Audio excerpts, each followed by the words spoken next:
Thank you, Chair Ryu. For the record, my name is Emily Poole, staff to the committee. HB 1707 pertains to personal flotation devices on kayaks, canoes, and stand-up paddleboards. Under current law, a person may not operate a vessel on the waters of this state without a personal flotation device on board for each person on the vessel. And in addition, a person may not operate a vessel under 19 feet in length with a child 12 years old and under, unless the child is wearing a personal flotation device while the vessel is underway. There are a few exceptions to that requirement. House Bill 1707 requires a person to wear a personal flotation device while operating a kayak, canoe, or stand-up paddleboard.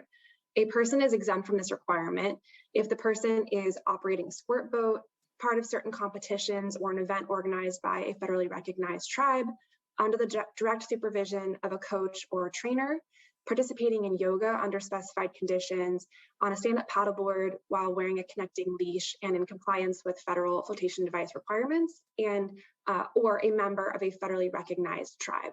And with regard to that last exception, if a person cited for a violation of this requirement provides proof of federally recognized tribal membership, the citation must be dismissed. And I'd be happy to answer any questions.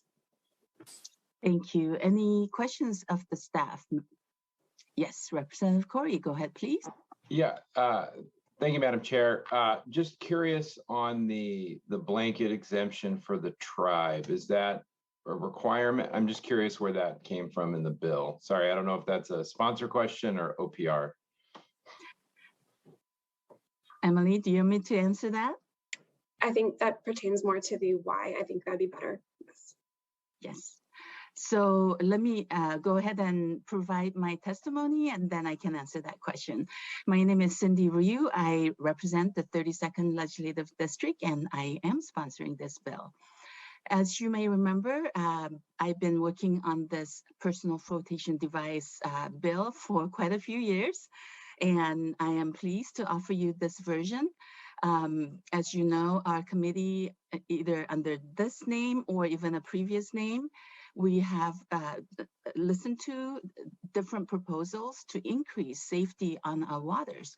As we saw increased outdoor recreation opportunities, especially during COVID-19 and even before, we've seen a flattening of, and I guess a hesitation of not improving the survivability of people who might take an accidental fall into the water. And our waters are pretty cold, even if they might not be swift. And so I was thinking of how an accidental drowning affects a family. And there's been a couple in my church and Korean American community. And it impacts that family for the rest of their lives. And so we've been exploring ways of increasing safety on the waters and various different ways. And this bill is very narrow for 3 different crafts. And because they are already required to carry those personal flotation devices on board, we thought the easiest and cheapest way to increase survivability was to have people wear them. The few exemptions you see, including the tribal members, federally recognized tribal members exemptions, are based on responses from the community. These are situations where they have either extensive training or have traditionally very used to our cold waters for eons, essentially, or are very closely supervised. And so the first part of the exemption for the federally recognized tribal members is that organized portion of it.